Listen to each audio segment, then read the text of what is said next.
Good vibes for the Rangers, who head into the All-Star break with a 27-14-8 record after a Friday night win over the Golden Knights. So let's talk some Blue Shirts hockey with New York Post Rangers beat reporter.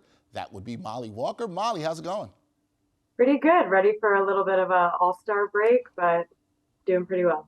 Yeah, I feel like everybody covering the NHL is ready for a bit of time off for some people, not for everybody, but a little bit of a break, and that's always good. So, Mollie, 49 games down for the Rangers, and they head into the break 8th overall in points percentage in the NHL. How do you assess what this team has accomplished before the break?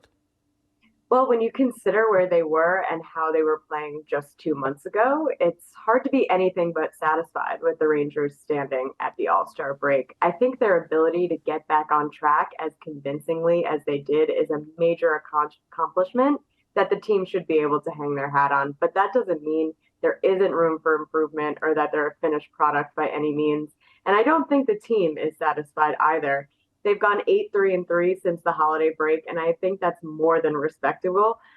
Were there games they should have won? Sure. But overall, they were able to keep pace in the Metro and win a majority of their games. And as of right now, they're third in the division with 62 points, behind only the Devils and the Hurricanes. And I think they're in a good spot.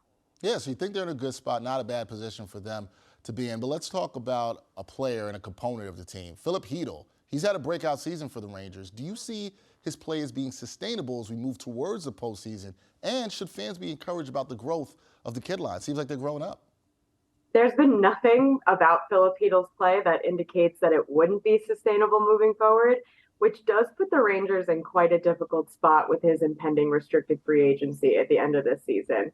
What has really impressed me about Chytil this season is how much he's been able to do with so little. He's been relegated to the third line for a majority of the season, stuck on the second power play with barely any time, and he's still set career highs in goals with 16, points with 29, and he's one assist away from a personal best there too. And like you said, 49 games down, still a bunch of the season left to go.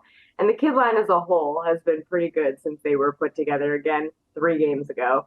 I'm sure fans feel the same as me. They're so fun to watch. So I'm curious to see if head coach Gerard Gallant keeps them together going forward. Yeah, it'll be interesting to see if he does, because it seems like the Rangers are benefiting from their youthful energy there. And then lastly, Mollie, the Blue Shirts, as you mentioned, they sit at third in the Metropolitan Division, and they've played much better hockey, as you also mentioned as well, over the past 23 games or so. So what does this team need to improve on to make a run after the break?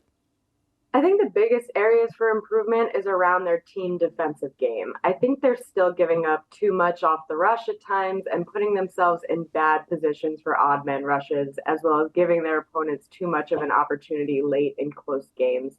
Obviously, they lost in Toronto the other night after giving up a goal with just over 4 minutes left in regulation. And I think they could just be a bit better when it comes to closing out games. I also think there's still work to be done with power play, but it's only because everyone knows how much they're capable of with the personnel that they have. So it's just a matter of rising to the expectations, I think. There's a lot to like about how the Rangers have turned around their game overall, though. Yeah, a lot to like about the Rangers, how they've turned things around. As you said, Mollie, they are in the thick of things in the Metro Division, and we will see what they can do after the break. That is the great Mollie Walker. She covers the Rangers for the New York Post. Mollie, always good to see you. Enjoy the All-Star break, and we will talk soon. Thanks so much, Dexter.